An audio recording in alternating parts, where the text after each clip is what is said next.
আপনি মনে করছেন নামাজ পড়লে আমরা সবাই সওয়াব পাবো, কোনো সন্দেহ নাই।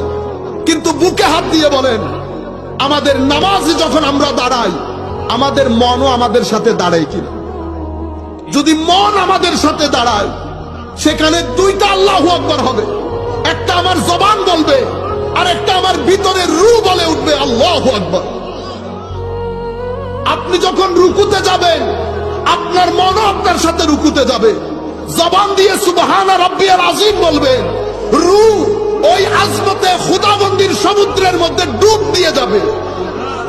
আপনার মাথা যখন মওলায়ে করিমের কুদরতির কদমে রাখবেন, আপনার মন আল্লাহর ইশক মুহাব্বতের মধ্যে ফানা হয়ে যাবে। আপনার ডানে বামেও নামাজি থাকবে, বাইরে থেকে আপনাকে আমার মতো নামাজি মনে হবে, ভিতরে আপনি মেরাজ করে ফেলেছেন। আপনার বাহিরে এক ধরনের, ভিতরের মধ্যে নামাজ আপনাকে মেরাজের ওই শান্তি দান করেছেন, যেটা আউলিয়া বুজুর্গদেরকে দান করতেন, যেটা জিন্দেগি থেকে রূহ খতম হয়ে যাচ্ছে। শুধু হাত তুলা নামা নিয়ে মারামারি, আমিন জুড়ে বলবো কিনা মারামারি। কোরআনে পাকের মধ্যে আল্লাহ বলছেন, قد أفلح المؤمنون الذين هم في صلاتهم خاشعون। আল্লাহ বলছেন কোরআনে পাকের মধ্যে, আপনার নামাজের মধ্যে খুশু থাকলে আপনি সফল। বুকে হাত দিয়ে বলেন, আমার নামাজের ভিতরে খুশু আছে কিনা? খুশু যার নামাজের ভিতরে থাকবে, সেই ব্যক্তির ব্যক্তি চরিত্রের মধ্যে আমূল পরিবর্তন সাধন হবে। সেই ব্যক্তি কখনো তুই তুকারি করবে না, গালিগালাজ করবে না, মানুষকে মারামারি করবে না, অভদ্র হবে না, অশ্লীল হবে না। সেই ব্যক্তির ব্যক্তি চরিত্রের মধ্যে আপনি দেখবেন, আপনি আকর্ষিত হবেন। আপনি আকর্ষিত হবেন।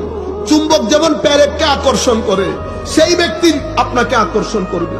তার ব্যক্তিত্ব, তার ব্যবহার, তার চোখ, কথা বলা, আমল, সবকিছুর মধ্যে একটা আমূল পরিবর্তন সাধিত হবে, যার ভিতরে খুশু এসে যায়। খুশু ব্যক্তিকে আল্লাহর মুহাব্বতে ফানা করে দেয়।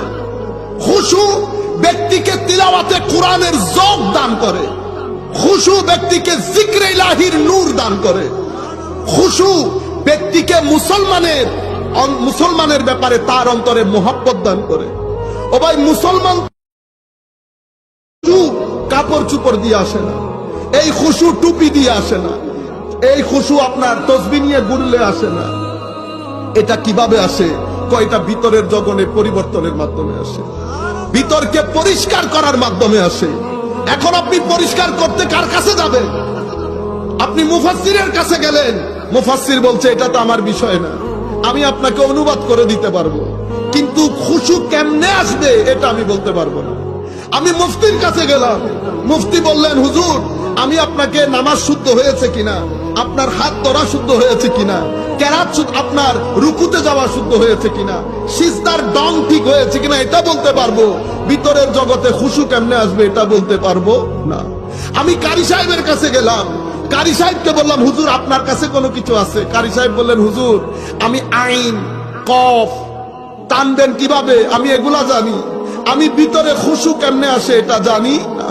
আমি দুনিয়ার বাজারে বাজারে ঘুরলাম, মাদ্রাসাতে গেলাম, মাদ্রাসার কিতাবপত্র খুললাম, ফিকার কিতাব শুরুই হয় কিতাবুত তাহারা দিয়ে। কি দিয়ে? কিতাবুত তাহারা, পবিত্রতার অধ্যায়। তো হুজুরের কাছে, হুজুর বলে পবিত্রতা কি? ওযু করে পবিত্র হওয়া। হুজুর এটা তো আমিও জানি। আমি চাচ্ছি আমার ভিতরে খুশু কিভাবে আসবে এটা কার কাছ থেকে শিখবো? ওই কোণার মধ্যে দরবেশ বসে আছে, দরবেশ বসে আছে, কথা বলে না, এরা চুপচাপ থাকে। যার ভিতরে নূরে খুদা